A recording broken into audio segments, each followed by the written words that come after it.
Hey everyone, Beth Davis here. Thanks for being a member of Align to Your Design. We have over 100 people a week joining this group. It's just great. The word of mouth has been spreading. And today I have a really special treat for you for our Align to Your Design show. My dear friends, Judith Sherven and Jim Sniechowski, have agreed to be interviewed by me. I first met Judith in a women's group she was leading. Oh my goodness, almost 30 years ago. It was probably 28. It was a while ago. Let's just say it was a while back. I was in my 20s and she was the age she was. And we really bonded in that group and then became friends over time. And then I got to know Jim and I learned so much from them about better relating, how to better relate to myself, better relate to others. So I'm going to share a little bit about their professional history. And then they're going to come on and we're going to talk about how to allow yourself to be fabulous in business. That is our topic for today. And I think business is fun. It is definitely something you want to feel fabulous doing and be fabulous in. So that's going to be our topic today. Judith Sherven and Jim Sniechowski are a husband and wife team.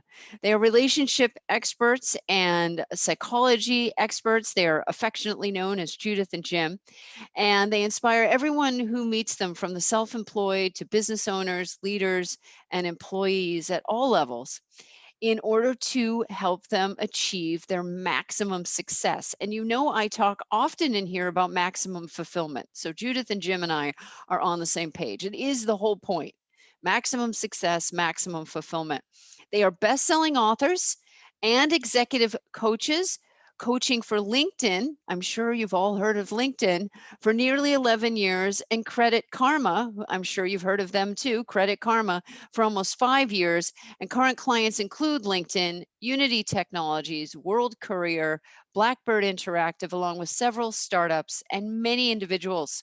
At the heart of their work is the message that the imposter syndrome, or what they call the fear of being fabulous, can be eradicated with the help of their program, Being Fabulous in Business, which is a 4-hour audio program with enhanced transcripts and an online workbook.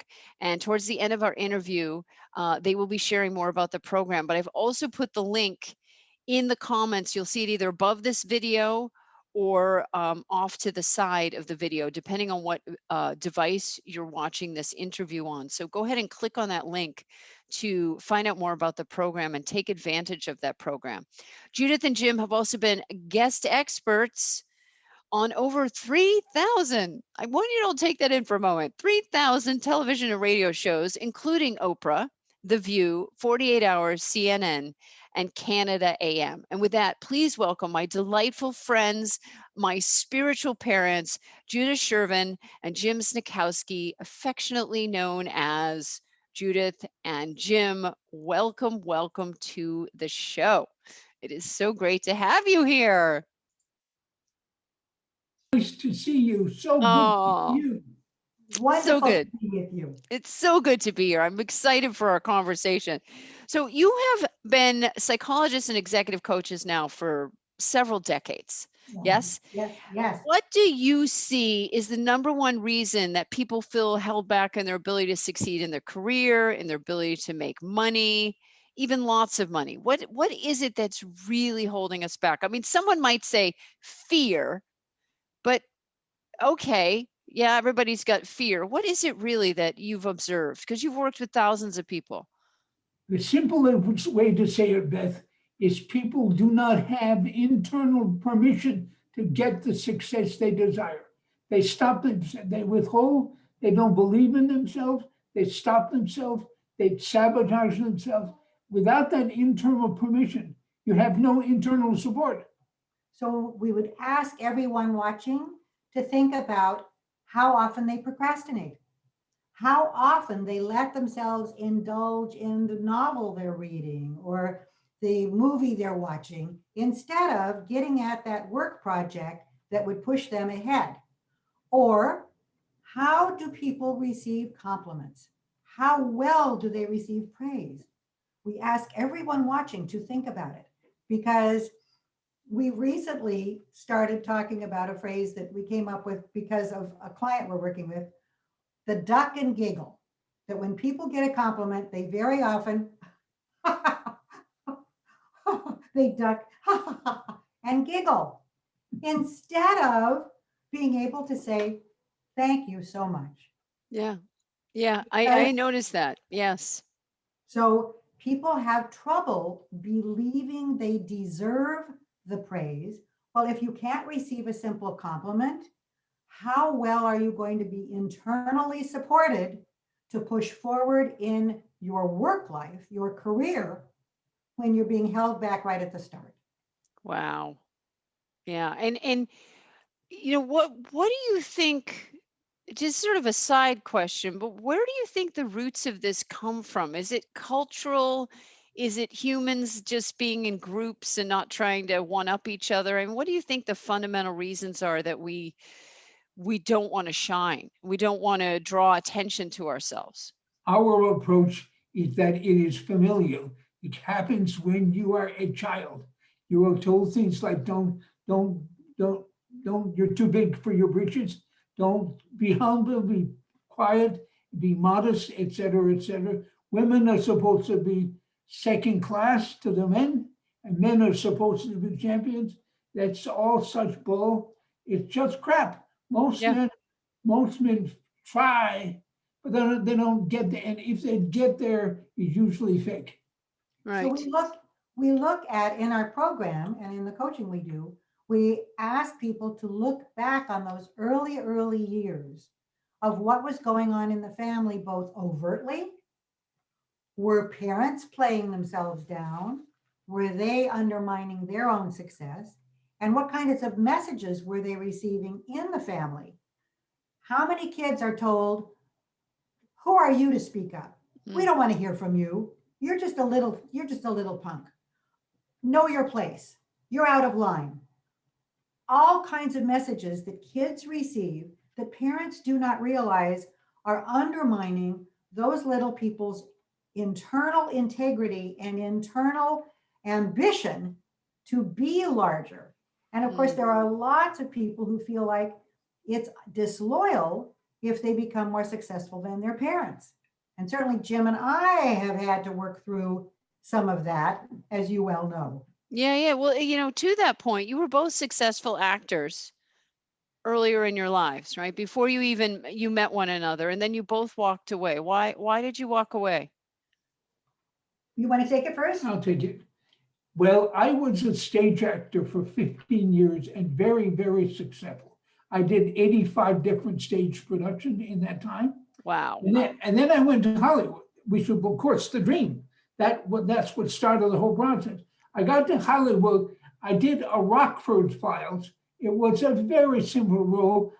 Agent Ben Bass, the CIA, the FBI, something like that. And if it ain't Jim Rockford had been accused of something, I had to get him into a car, take him to an airport, and put him on the plane. That's it. That was it. And the first scene was, hi, I'm Agent Ben Bass. I'm here to see you. We get in the car, we get to the airport, we say, here he is, there he is. I put it done, finished. I had never seen myself perform. I was horrified at what I saw. It's what most people experience. They hear their own voice for the first time. They can't believe it. I could not believe what I was seeing. I went to my agent's office. I put a note under his doors. I am quitting the business. Don't try to find me. You won't be able to quit the business. I'm finished. It was silly. It was completely irrational and ungrounded. When I saw it years later, it was a simple little performance. It was fine. It was fine. We've both seen it. It was completely fine, but Jim was horrified because the internal voice, that voice ready to undermine him, was all too ready to put him down.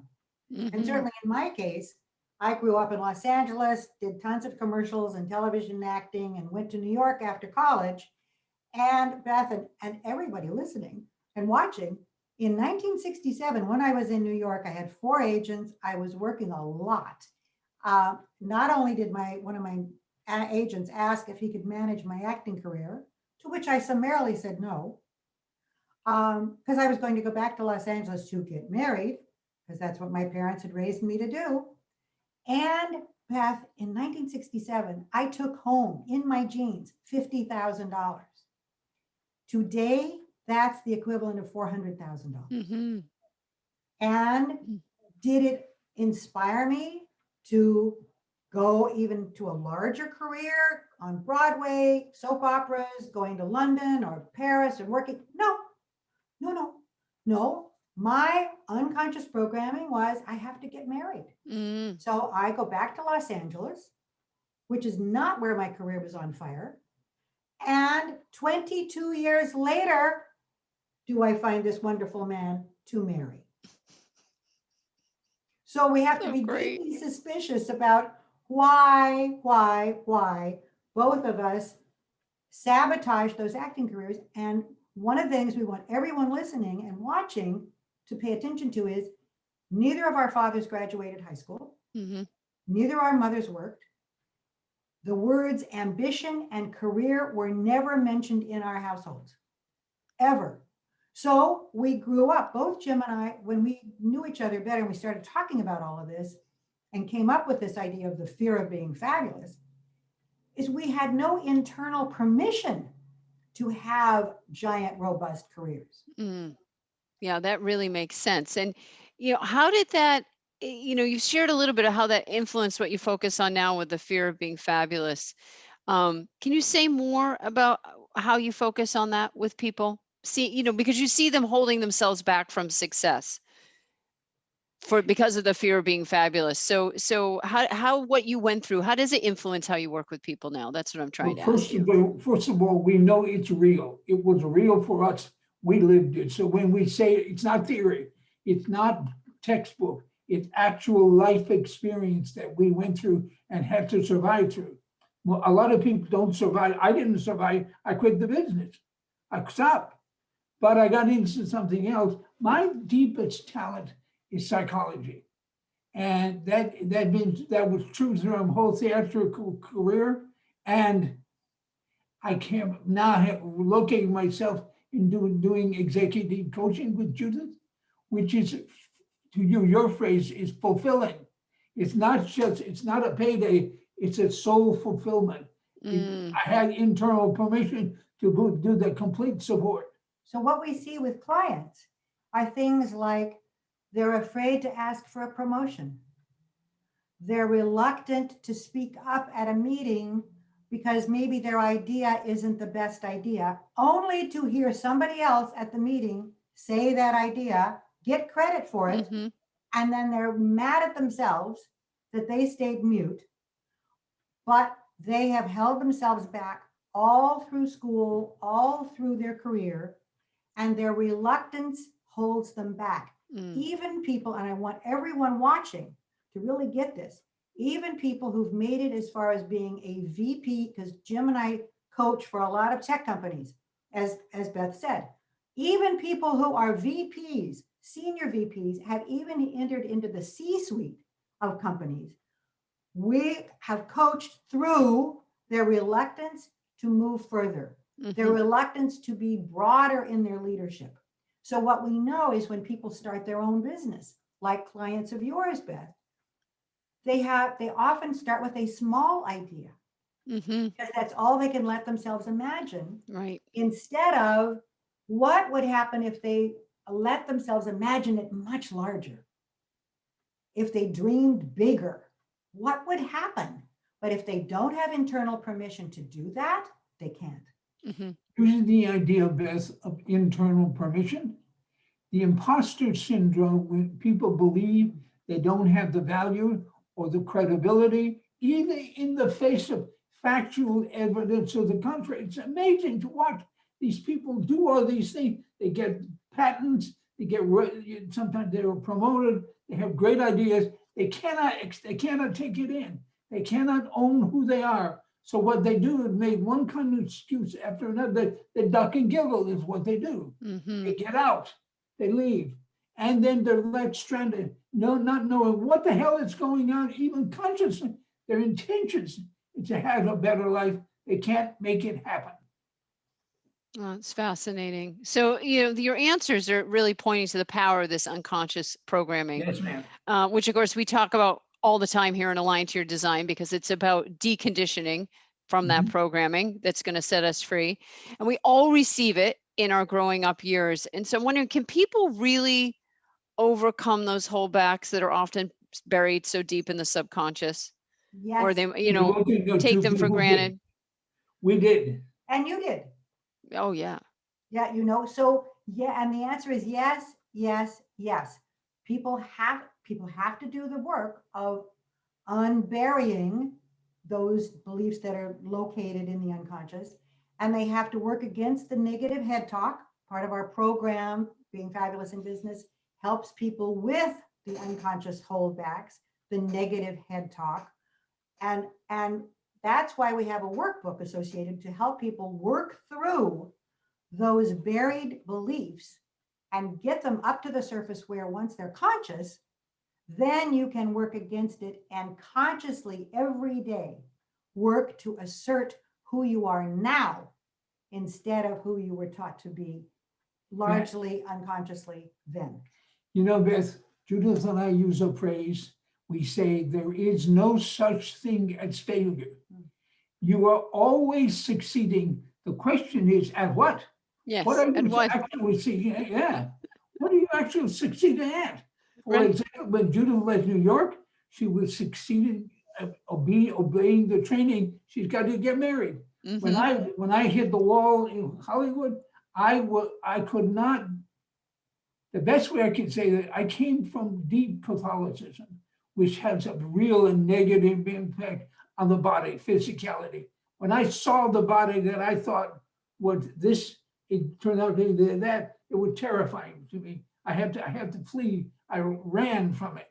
So what we're saying here is you're not, when I ran, I was not failing. I was failing my ambition for the theater, but I was succeeding at the unconscious program that kept me in place. I left. I was very successful in that sense. So Well, all, when you, I'm sorry, go ahead. oh, go on, please. I was just going to say, when you say then most people appear to be, the majority of humans I interact with, and this would include myself, um, it's much easier to be loyal and Yes, people pleasing, to keep yes, that loyalty in check. That's often unconscious, of course, but that loyalty is huge for people. And I find the more rigid the culture they come from, the more um, they must follow family tradition. They must do XYZ by a certain point in their life. Even harder it is for those people than someone maybe, yeah, they got conditioning, but their parents were super encouraging and not super structured or super strict. They have an easier time. So you two are the ones who first introduced me to this concept of being loyal. And it was because of that, I realized that I was very much afraid of outshining my father. And every time I would get to a point where I would sabotage it somehow. I'd suddenly have a big tax bill, or, I get sick, or something I would do. And I realized that I had to give myself that internal permission to shine. And to outdo your father. Right, and because you're he wasn't even paying attention anyways. It's not like he actually cared. It was all going inside of my head. He would Right. have been proud exactly. of me, so it's not logical. Yeah. Your tax bill and your sickness were successes. Yes, they were. And being Yes, they loyal were. and If being you loyal can, to the family. if people can turn that around for themselves, they will see an entire landscape of successes instead of a landscape of failures. That's right. Psychologically makes a big difference. And you raise the issue of people who are raised in cultures, family dynamics, cultures, religions, any of those that are very restrictive. People have to get conscious Hmm. about, uh, hey, maybe it's not the keenest thing on the planet for you to have to always be humble and always play yourself down, which might have been appropriate if you were still in a village back in the country your parents came from, but it's not appropriate now if you are starting your own business, or you're growing your own business, or you're growing a career. You need to be in charge of yourself now on your terms to allow yourself to be fabulous. You know, Beth, I'd like to speak to all the people watching now who are thinking about what we are saying is virtual blasphemous. To not be humble, to not be modest, how dare you say that? Well, we have a definition of humility. Humility is not the false suppression of your gifts. True humility is the full expression of your gifts as a way of honoring their source, whatever you believe that to be. If you know, I say, I agree. good, yay!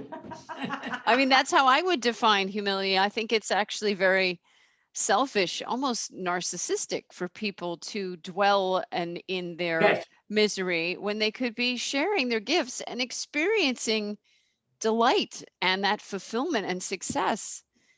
All right, I have another question for you. So you recently created this program that I haven't finished going through, but I started and it's really good.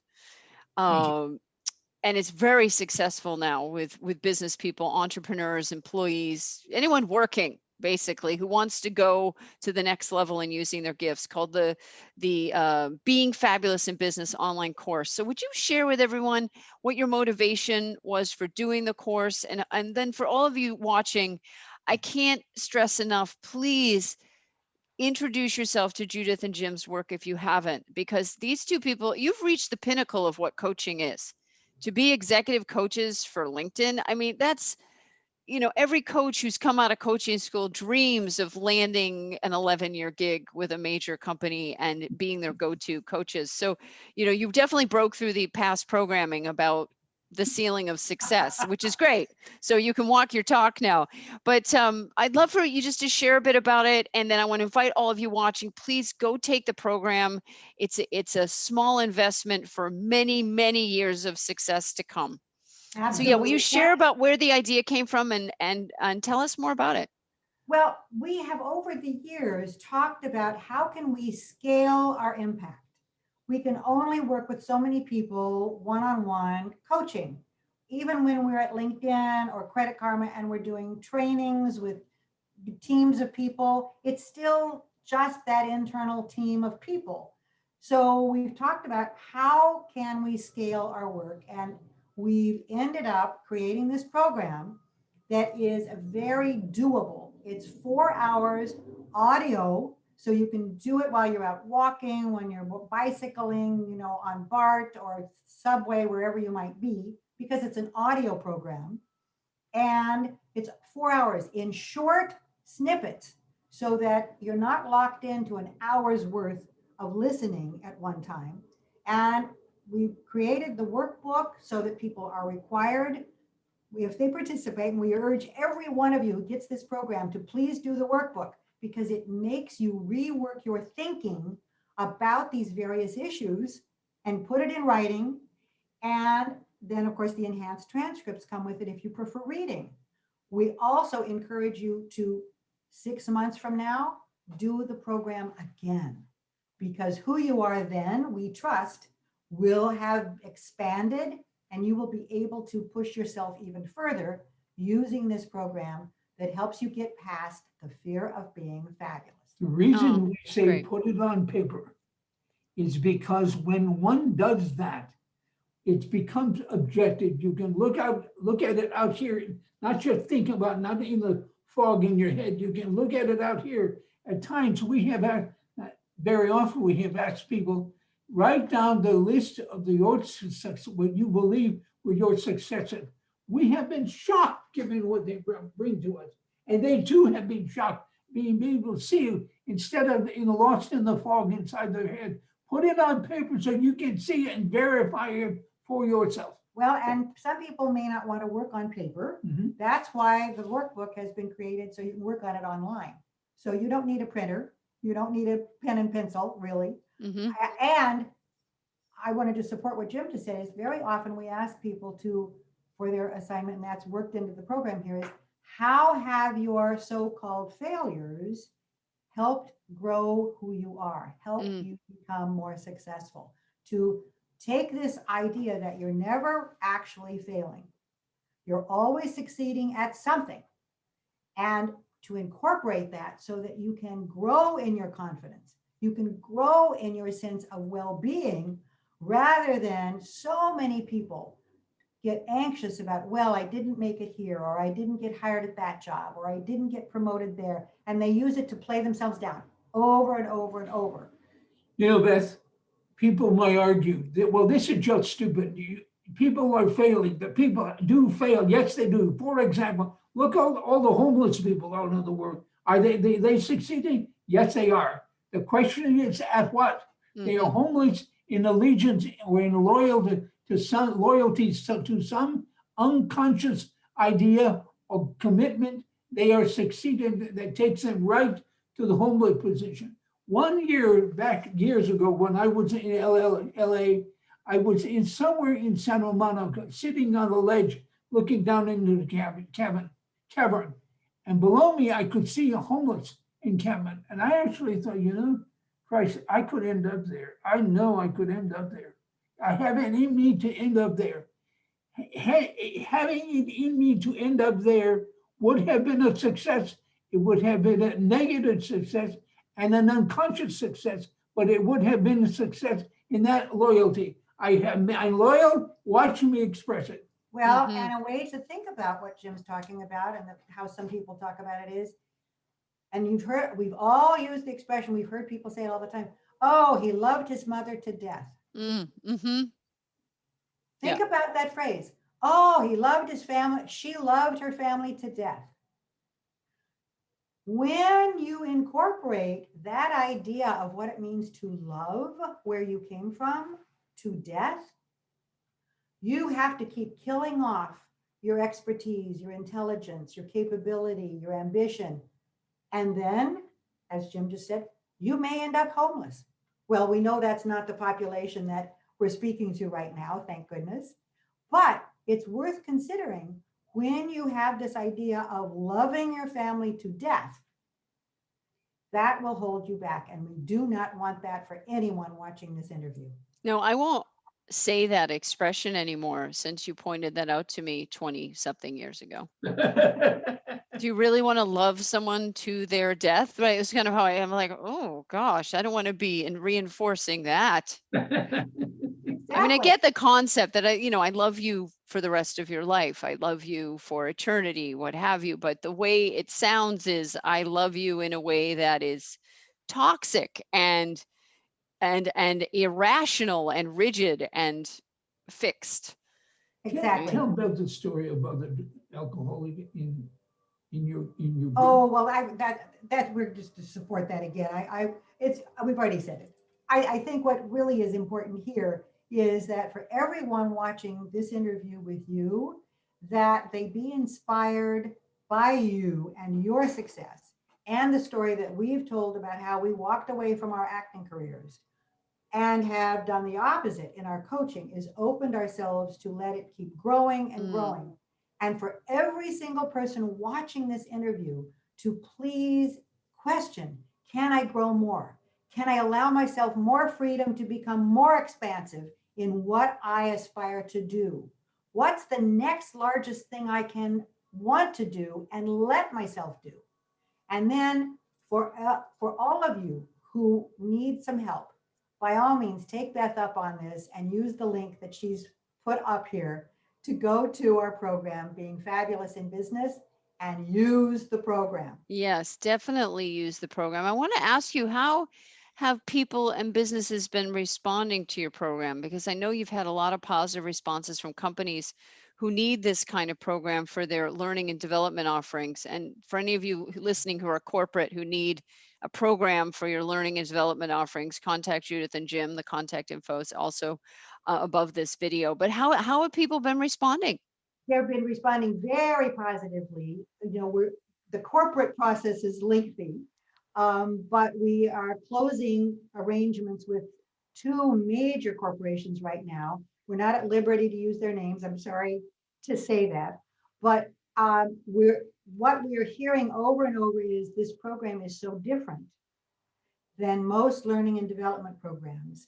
And we're looking at, in one major company is looking at using it to start with for their contractor engineers who get almost no support to grow their careers. And we're very excited about that because this program, once it's put together and it's in the process, will have a project manager in charge to test, to pre-test and post-test all of these engineers who will be using the program to grow in their professional expertise and confidence. So, and you know, there's just a wide variety of companies, and I wish we were more at liberty. We've got some companies who also asked us not to say their names, so we're a little hamstrung here, but we're getting very positive responses. Well, I'm sure there are notable names. I mean, because of the names you can drop, you know, I'm sure at some point you'll be able to down the road, but Yes, we will. we take you. I believe you. I know you're telling the truth. So any final words of wisdom for our audience? Yes, please, please, please. When you run into a problem, don't just see it as a problem. See it as a way to gain self-awareness. Self-awareness about what's going on unconsciously. If working with our program is designed specifically to uncover the unconscious in academic circle, that would be anathema. The unconscious, definitely unconscious forever. That's not true. You can find out more about who you are and how to better perform and love yourself for that performance. That's what I ask people to take this so seriously and not love yourselves to death, except in Beth's interpretation. Love yourself to the end of your life. Bravo, Beth. And I would simply add that we encourage everyone to think larger about what's possible for you, because all too often we are hamstrung by limited imagination, limited ambition, limited aspiration. And please, please take away from our conversation with Beth that there's more. You can have more. Just let yourself want more. For example, the word fabulous. A lot of people in business sort of back away from the word fabulous. It's not a terrific business term. What we mean by fabulous is not the Taj Mahal or $1 billion. Those are fantasy. What we mean by fabulous, when you find yourself constrained and you take the next step to move beyond the constraint, it's not even in the content of the step you're taking, is the fact that you're willing to take the next step. That itself is fabulous. Fabulous. Open doors, open vistas, open careers. That's really what you're after. Beautifully said. Thank you. Thank you both so much. Such a pleasure. Yes, isn't this I fun? love this conversation. I never tire of this conversation, and I don't think a person really could hear it too much or work on it enough, because there's always those little places, those little nooks and crannies where these unconscious saboteurs are hanging out. That's right. And it's good to do a regular quarterly or bi-yearly detox, if you will, house cleaning of your critters that are holding you back, the belief critters. That's right. Yeah, wonderful. Well, thank you so much. Thank you, everyone, for tuning in to Align to Your Design. This is Beth Davis, and we will see you next time. Bye for now.